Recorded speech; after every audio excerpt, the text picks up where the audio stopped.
성서의 땅, 팔레스틴 지방에는 두 차례의 우기가 있습니다. 태양력으로 10월 중순부터 시작해서 11월경에 가을비가 내립니다. 이 비를 요레라고 합니다. 바로 이른비란 뜻입니다. 가을에 오지면 그 원문상의 의미는 이른비예요. 이 이른비는 팔레스틴 땅에서는 가을철에 내리는 첫 비를 가리킵니다. 건기 동안 메말랐던 땅을 적셔서 경작하기 쉽게 만들어주는 그런 비입니다. 그래서 이 시기에 성서의 땅에서는 파종을 하는 것입니다. 그리고 태양력으로 3월과 4월 이때가 봄비가 내립니다. 이 비를 말코시라고 해요. 그 뜻이 늦은 비란 뜻입니다. 봄에 오지만 늦은 비예요. 가을에 오지만 이른 비고 봄에 오지만 늦은 비라 하는 것이죠. 이 늦은 비는 성서의 땅에 뿌려놓은 곡식들의 결실을 돕는 비가 되겠습니다. 기후의 조건이 우리와는 좀 다르지요. 성서에서는 이러한 이른 비와 늦은 비가 적절하게 내리는 것을 하나님이 부어주시는 축복과 성령을 상징하는 하나님의 특별한 은총으로 간주한다 하는 것입니다. 요엘서 2장 23절에 보면 시온의 자녀들아 너희는 너희 하나님 여호와로 말미암아 기뻐하며 즐거워할지어다. 그가 너를 위하여 비를 내리시되 이른 비를 적당하게 주시리니 곧 이른 비와 늦은 비가 전과 같을 것이라. 그렇게 말씀했습니다. 또 신약에 보면 야고보서 5장 7절에서 8절에 보면 그러므로 형제들아 주께서 강림하시기까지 길이 참으라. 보라 농부가 땅에서 나는 귀한 열매를 바라고 길이 참아 이른 비와 늦은 비를 기다리나니 너희도 길이 참고 마음을 굳건하게 하라. 주의 강림이 가까우니라. 그렇게 말씀했습니다. 하나님께서는 이른 비와 늦은 비를 내려주셔서 요레와 말코시를 내려주셔서 파종과 수확을 완성하게 해주신다. 그렇게 약속하셨고 그 약속을 아주 신실하게 성실하게 이행하시는 그런 하나님이십니다. 이는 단순히 농사에 필요한 비만을 의미할까요? 그렇지는 않습니다. 아니지요. 하나님 백성의 영적 회복과 번영의 상징이기도 합니다. 하나님의 충만한 은혜, 성령의 기름 부으심, 신앙의 인내와 완성을 나타내는 그런 말씀이기도 합니다. 오늘 본문의 주인공들인 스가랴 선지자와 그 시대의 유다 백성들은 길고 긴 70년의 바벨론 포로 생활을 했습니다. 바벨론 포로 생활을 겪었습니다. 그들에게 그 기간은 혹독하고 매서운 그런 겨울과도 같았습니다. 그런데 하나님의 약속대로 이스라엘 백성들은 고레스 왕 원년에 예루살렘으로 귀환하기 시작했습니다. 이제 그들은 자유와 해방을 얻어서 고국으로 돌아왔고 더 나아가서 온갖 어려움과 방해 가운데서 마침내 성전 건축을 시작했습니다. 지대를 놓았습니다. 성전을 청량하고 청량한 그곳에다가 성전 기초를 지대를 이렇게 쌓아 놓았습니다. 그러나 현실은 아주 냉혹했습니다. 주변 민족들은 성전 재건을 방해했습니다. 성전 재건 공사는 반역하는 것이라고 그렇게 했습니다. 그래서 성전이 지어지다가 지대만 놓고 중간에 중단되고 말았습니다. 뿐만 아니라 이스라엘 백성들은 경제적으로 어려움을 겪게 되었습니다. 성전을 지을 힘도 없어요. 그러는 가운데 하나님 백성들, 유다 백성들은 하나님이 과연 우리와 함께 하시기는 하나? 이런 의문을 갖게 된단 말이죠. 그렇지 않습니까? 포로로 잡혀갔다가 본토로 귀환하도록 하셨으면 순탄하게 자기 집도 짓고 아버지 집인 성전도 짓고 그래서 지은 집에서 행복을 누리고 또 지은 성전에서 하나님을 섬기면서 그렇게 행복한 그런 삶을 살 줄 알았는데 집에 돌아와도 집을 못 지었지요. 집만 못 짓는 것이 아니라 하나님의 성전도 못 지었지요.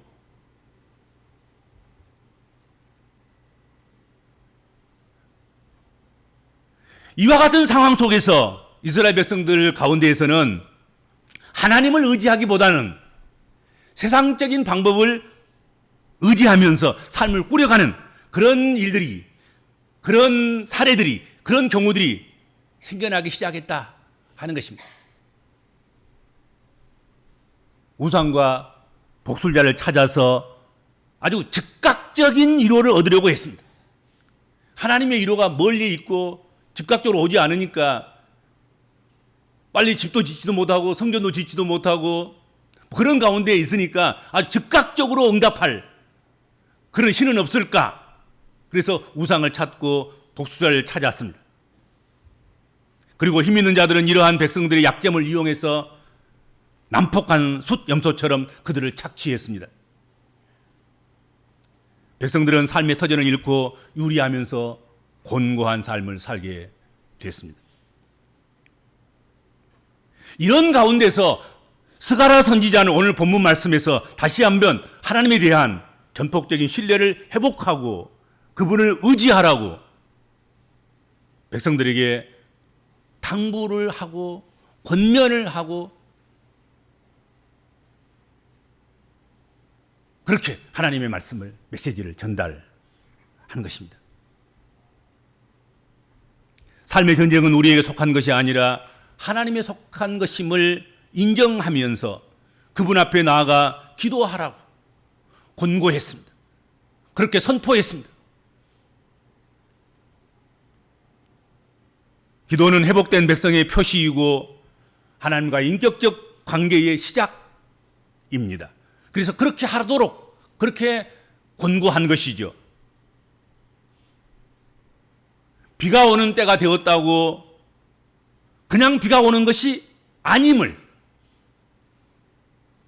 성서의 땅에서 살았던 사람들, 지금 살고 있는 그 사람들은 그것을 모르지 않습니다. 오히려 비가 오는 때에 비가 오지 않아서 시험이 되고 유혹이 되고 그런 일들도 많았습니다. 그래서 항상 깨어 있어야 하는 것, 영적으로 조심하고 근심해야 할 것을 말씀하고 있고 또한 그것을 하나님 백성들도 알고 있었다 하는 것입니다. 또 잊어버렸다고 하면 다시 그것을 상기시키는 것이죠. 그래서 오늘 본문 말씀에서는 구름을 일으키시는 여호와께 비를 구하라. 봄비 때에 여호와께 비를 구하고 구름을 일으키시는 여호와께 비를 구하라 말씀하고 있습니다. 봄비가 내릴 때 구름과 천둥과 번개가 일어나고 그의 동반해서 비가 오게 되는데 이러한 현상에 대해서 이스라엘 백성들은 일찍부터 하나님께서 이 모든 일을 주관하신다고 믿었습니다.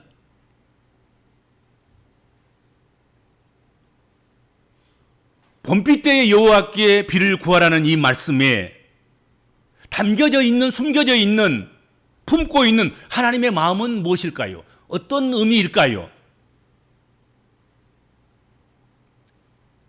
봄비가 오는 때일지라도 그래도 하나님께 구하라는 것 아니겠습니까? 너무나도 당연한 것. 우기가 오면 당연히 비가 올 줄 아는데 그 당연한 때에도 또 당연한 일들도 오늘 말씀에서 그것도 기도해야 된다 하고 말씀합니다. 너무나 당연한 것임에도 불구하고 기도하라는 것, 그것은 오직 하나님만을 찾고 하나님만을 의지하고 하나님만을 바라보면 그렇게 살아가야 된다는 것을 말씀하고 있는 것이라 생각이 됩니다. 봄비 때에는 의뢰의 비가 오는 때이기는 하지만, 그러나 중요한 것은 늦은 비가 오기로 되어 있는 그 때라고 해서 여러분 꼭 비가 오는 것은 아니라는 것입니다. 당연히 비가 오는 그런 계절이지만 하나님이 하늘의 문을 닫으시면 한 방울의 비도 팔신 땅에, 성소의 땅에 내리지 않을 수 있다는 것, 그것을 말씀하고 있는 것입니다. 그래서 당연히 비가 오는 때이지만 비가 오기를 기도해야 된다는 것입니다. 당연히 성령 강림 때 성령이 임하시겠지만, 그러나 성령 강림절에 당연히 성령의 비를 구해야 된다는 것입니다.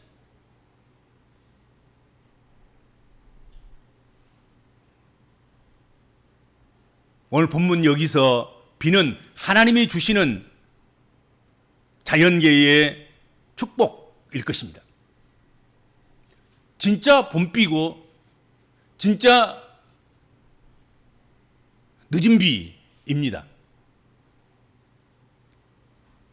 그러나 중요한 것은 이 봄비, 이 늦은 비가 오기로 되어 있는 그 때라고 해서 꼭 비가 오는 것은 아니다 하는 것이죠. 하나님께서 내려주셔야 되고 부어주셔야 됩니다. 특히 이 비는 하나님이 주시는 자연계의 빛뿐만 아니라 궁극적으로 우리의 심령에 부어주시는 특별한 은총, 성령의 감동, 성령의 감화, 성령의 기름 부으심과 성령 충만을 말하는 것이라고 할 때 실로 우리는 이른 비와 같은 또 늦은 비와 같은 구원을 받았으니 받은 그 구원을 두렵고 떨리는 마음으로 영생 얻을 때까지, 하나님 나라에 들어갈 때까지 유지하고 성장시키고 발전시키고 더 성숙해져가는 그런 삶을 살기 위해서 우리는 하나님 앞에 또 성령의 단비를 구하여야 한다 하는 것입니다. 그래서 그 은혜를 구하라고 촉구하고 있는 것입니다. 그러니까 가을비를 통해서 딱딱해진 그 땅을 부슬부슬하게 부드럽게 만들어서 경작을 해서 거기다가 씨를 뿌렸고 그 뿌린 씨가 싹이 나고 잘 자라서 봄에 이제 열매를 맺어야 되는데, 근데 봄에 늦은 비가 오지 않으면 열매가 쭈그러진단 말이죠. 통실한 열매가 맺을 수가 없어요. 쭉정이가 된단 말이죠. 그러니까 쭉정이가 안 되고 튼실한 그런 알곡이 되고, 그래서 다시 씨를 뿌려서 다시 재생산을 하고, 그리고 하나님 백성들, 이스라엘 백성들이 풍성하게 먹고 마시는 그런 식물이 되려고 하면 이 가을비 대신 또 봄에는 봄비를 풍성하게 주셔야 된다 하는 것이죠. 우리 신앙생활이 그렇습니다. 한번 구원받아도 끝나는 것이 아니라 구원받은 하나님 백성들이 열매를 맺도록 결실을 하도록 하나님께서 계속해서 은혜의 단비를, 성령의 기름 부으심을 허락해 주셔야 되는 것입니다. 그렇죠? 그걸 받으셔야 되는 것이, 그걸 위해서 기도해야 되는 것입니다. 당연히 하나님 백성이니까, 구원받은 백성이니까 기본적인 비를 주시겠지만 그것만 가지고는, 구하지 않는 것 가지고는 충분하지 않다는 것이죠. 그렇죠? 그래서 구해야 된다는 거예요.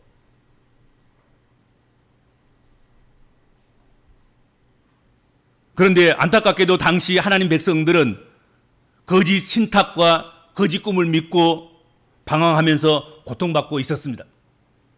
오늘 본문 2절에서 3절 한번 보세요. 드라빔들은 허탄한 것을 말하며 복술자들은 진실하지 않는 것을 보고 거짓 꿈을 말한즉 그 이로가 헛됨으로 백성들이 양같이 유리하며 목자가 없으므로 공고를 당하나니 내가 목자들에게 노를 바라며 내가 수렴소들을 벌하리라. 그렇게 말씀했습니다. 하나님께 기도해야 됩니다. 드라빔을 찾을 것이 아니고 복술자들을 찾을 것이 아닙니다. 6절 끝 부분에 나는 그들의 하나님 여호와라 내가 그들에게 들으리라 말씀했습니다. 우리는 하나님 말씀에 순종해야 됩니다.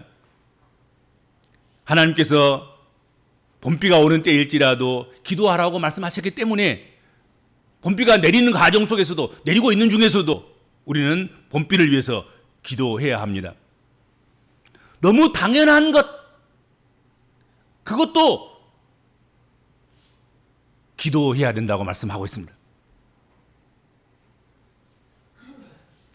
당연한 것도 기도하고 살아가는 것 그것이 그 말씀 따라 살아가는 것 그것이 보험적인 그리스도인들의 삶이다 하는 것입니다.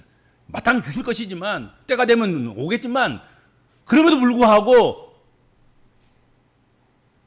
오지 않을 때도 올 때도 오고 있을 때도 우리가 해야 될 것은 그러하다 할지라도 기도해야 된다는 것입니다. 기도를 쉬면 안 돼요. 기도를 쉬면.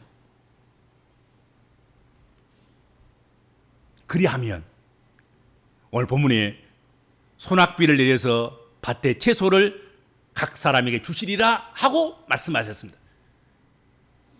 봄비가 올 때 봄비가 오기를 기도하고 구름이 일 때에 구름이 일어서 비가 쏟아질 것을 알면서도 또 쏟아지는 것을 보면서도 그것을 위해서 기도할 때 하나님께서는 봄비가 어떤 비가 되게 하냐면 그냥 이슬비가 내린 것이 아니라 소낙비가 내리게 하신다. 풍성한 비가 내리게 하신다. 이 소낙비는 큰 비로 흡족한 비로 다른 성경에 번역되고 있습니다. 소낙비, 큰 비, 아주 흡족한 비, 부족하지 않는 비란 말이죠. 그렇죠? 풍작을 가져오는 그런 흡족한 비를 하나님께서 약속하고 계신 것입니다. 그러니까 하나님께서 봄비 때에 봄비를 기도하고 구름이 이는 것을 보고 무릎을 꿇고 비를 달라고 기도하는 그 하나님 백성들에게 하나님께서는 풍성한 큰 비, 넘치는 비, 흡족한 비를 약속하신 거란 말이죠. 그러니까 비가 온다고 논밭에 뛰어나가서 고랑을 막고 비를 받기 위해서 뭘 준비를 하고 그것보다 더 중요한 것 그것은 엎드려서 기도하는 거라는 거지요. 주여 주실 비, 이양 주실 비, 풍성한 비를 주시옵소서, 이양 주실 비, 큰 비를 주시옵소서. 풍성해서 그냥 쭉정이 하나가 남지 않고 쭉정이 하나가 달려있지 않는 다 알고 긴 그런 곡식이 되도록 그런 비를 하나님 주시옵소서. 그걸 기도해야 된다는 거예요. 이양 시작하신 비 하나님 그냥 끝까지 내리셔서 풍성하게 주시옵소서. 그렇게 하라는 것이죠. 그리고 오늘 밭에 채소를 약속하고 있지 않습니까? 소낙비를 내려서 밭의 채소를 각 사람에게 주시리라. 그런데 여기 이 밭의 채소, 이 채소라는 이 말이 사람만 먹을 수 있는 사람 먹는 먹이의 채소 그것만을 의미하고 있는 것이 아니다는 것이죠. 중요한 것은 여기 이 채소는 누구도 먹는 것입니까? 사람은 당연히 먹지만 짐승도 먹는 사람 먹을 양만 그냥 주시는 그런 하나님이 아니라 사람을 돕고 사람이 기르고 사람이 자본으로 생각하고 그렇게 양육하는 그런 아니 사람과 관계없는 들짐승, 야생 짐승들 그렇죠. 그들까지도 먹고도 남는 그런 채소. 사람뿐만 아니라 들짐승들에게도 필요한 목초까지도 다 가르치는 그 말씀이 바로 오늘 본문에 나오는 이 채소라는 이 단어예요.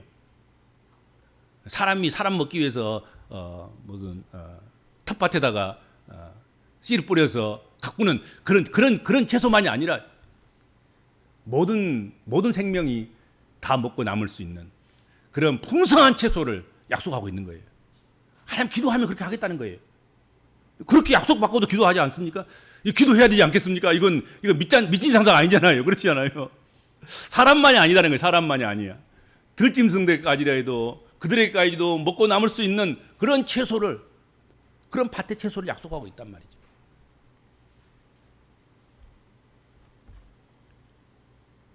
우리가 하나님께 비를 간구하면 하나님께서는 그 기도를 들으셔서 소낙비 같은 차고 넘치는 그런 은총을 베풀어 주실 줄로 믿습니다. 주님, 성령 강림절에 성령의 비를 구합니다. 이미 성령으로 인해서 우리가 믿음으로 구원 얻었고 하나님의 자녀가 되었지만 하나님의 자녀로 살고 하나님의 자녀로 열매 맺고 승리하기 위해서는 계속해서 끊임없이 주님의 특별하신 은총 가운데서 내려주시는 봄비가 필요합니다. 늦은 비가 필요합니다. 우리가 하나님 나라 들어가기까지 계속해서 부어주실 봄비를 기대합니다. 소망합니다. 간구합니다. 우리 모든 믿음의 권속들에게 풍성한 성령의 비를 흠뻑 허락하여 주옵소서. 예수님의 이름으로 간절히 기도하옵나이다. 아멘.